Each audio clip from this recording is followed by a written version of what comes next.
এই মাদারবোর্ডের সমস্যা কি জানি না। এই যে পাওয়ার দিচ্ছি দেখেন, পাওয়ার দিচ্ছি অন হচ্ছে, অথচ এই যে অটোমেটিক বন্ধ হয়ে যাচ্ছে, ঘুরতেছে। Asus H81ME মাদারবোর্ড এটা এইরকম হচ্ছে, ডিসপ্লে আসতেছে না, ডিসপ্লে নাই, মনিটর লাইন লাগানো আছে, ডিসপ্লে নাই, এরকম ঘুরতেছে আর হচ্ছে।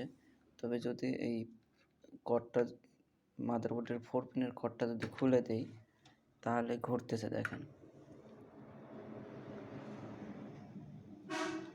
ঘুরতেছে, ফ্যানটা ঘুরতেছে অনবরত, ডিসপ্লে আসতেছে না।